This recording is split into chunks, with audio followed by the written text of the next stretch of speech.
ఖైరతాబాద్ మహాగణపతి రేపు గంగమ్మ ఒడికి చేరనున్నాడు. ఈ నేపథ్యంలో తెలంగాణ ముఖ్యమంత్రి రేవంత్ రెడ్డి శుక్రవారం ఖైరతాబాద్ వినాయకుడిని దర్శించుకున్నారు. బొజ్జ గణపయ్యకు ప్రత్యేక పూజలు చేశారు. ఈ సందర్భంగా ముఖ్యమంత్రి రేవంత్ రెడ్డి మాట్లాడుతూ ఖైరతాబాద్ గణేష్ ఉత్సవ్ కమిటీ 71 ఏళ్ల క్రితం ఒకే ఒక్క అడుగుతో వినాయకుడి విగ్రహాన్ని ప్రతిష్ఠించింది. ఆనాడు ప్రారంభమైన గణేష్ ఉత్సవాలు ఈనాటికి 71 సంవత్సరాలు పూర్తి చేసుకున్నాయి. గణేష్ ఉత్సవాలంటే ఖైరతాబాద్ గణేష్ ఉత్సవాలని దేశ ప్రజలు చర్చించుకుంటున్నారు. ఎన్ని కష్టాలు వచ్చినా నష్టాలు వచ్చిన అన్నిటిని భరించుకుంటూ ఎంతో ప్రతిష్టాత్మకంగా ఈ ఉత్సవాలను నిర్వహించినందుకు ఉత్సవ కమిటీలోని ప్రతి ఒక్కరిని మనస్ఫూర్తిగా అభినందిస్తూ దేశంలో ఎక్కడా లేని విధంగా గణేష్ మండపాలకు ఉచిత విద్యుత్ ఇస్తున్నాం. ఎలాంటి అవాంఛనీయ సంఘటనలు జరగకుండా ఉత్సవాలను నిర్వహించుకున్నాం. మా గణపతి నిమజ్జనానికి ప్రభుత్వం తరపున అన్ని ఏర్పాట్లు పూర్తి చేశాం. మత సామరస్యానికి హైదరాబాద్ నగరం గొప్ప ఉదాహరణ.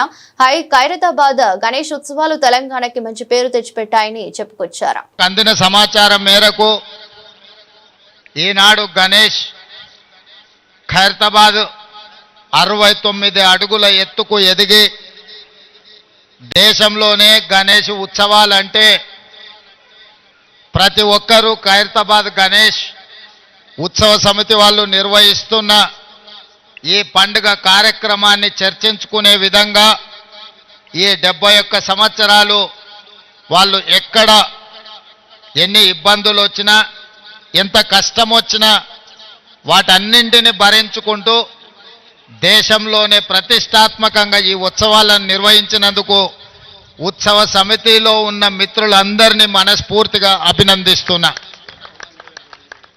ఒక్క కార్యక్రమం ఒక్క సంవత్సరం చేయడం ఒక్కసారి చేయడమే కష్టమైన పని రోజుల్లో. కానీ 71 సంవత్సరాలు ఎన్నో రకాల పరిస్థితులు ఈ మహానగరంలో ఎన్ని ఉపద్రవాలు వచ్చినా వాటన్నిటిని తట్టుకొని నిలబడి ఈనాడు పోటీ యుగంలో ఎంతో మంది పెద్ద పెద్ద గణపతి విగ్రహాలను ప్రతిష్ఠించిన ఖైరతాబాదు గణపతి దేవుడికి పోటీ లేదు సరిరారు అనే విధంగా నిర్వాహకులు నిర్వహించుకుంటూ వచ్చిండ్రు. ఈరోజు ఆనాడు పిసిసి అధ్యక్షుడిగా ఈనాడు ముఖ్యమంత్రిగా మీ దగ్గరికి వచ్చి మీ సంతోషంలో ఈ ఉత్సవంలో పాల్గొనడం నాకు చాలా ఆనందాన్ని సంతోషాన్ని కలిగించే కార్యక్రమం.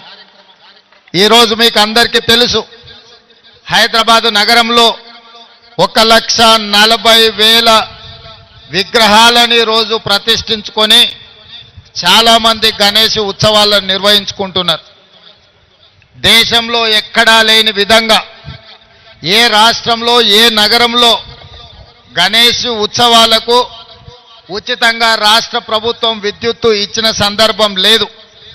ఈనాడు తెలంగాణ రాష్ట్ర ప్రభుత్వము ఎక్కడ చిన్న చిన్న గల్లీలల్లో గణేష్ విగ్రహాలను ప్రతిష్ఠించుకున్నా వాళ్ళందరికీ ప్రభుత్వం అధికారికంగా ఉచిత కరెంట్ ఇవ్వడం ద్వారా గణపతి దేవుడి యొక్క భక్తుల మనోభావాలను గౌరవించే విధంగా, అదేవిధంగా మిత్రులు దానం నాగేందర్ గారు చెప్పినట్టు మా పోలీస్ సిబ్బంది కానీ, మా మున్సిపల్ శాఖ సిబ్బంది కానీ, మా కలెక్టర్ సిబ్బంది కానీ, అదేవిధంగా మా ఇన్ఛార్జ్ మంత్రివర్యులు పొన్నం ప్రభాకర్ గారు, హైదరాబాద్ నగర మేయర్ గద్వాల విజయలక్ష్మి గారు, అదేవిధంగా శాసనమండలి సభ్యులు శాసనసభ్యులు అందరూ కూడా ఎక్కడ ఏ సమస్య వచ్చినా ఆ సమస్యకు సత్వరమే పరిష్కారం చూపించుకుంటూ ఎక్కడ చిన్న చిన్న చెదురుమదురు సంఘటనలు జరగకుండా ఈరోజు ఈ గణేష్ ఉత్సవాలను పూర్తి చేసుకున్నాం.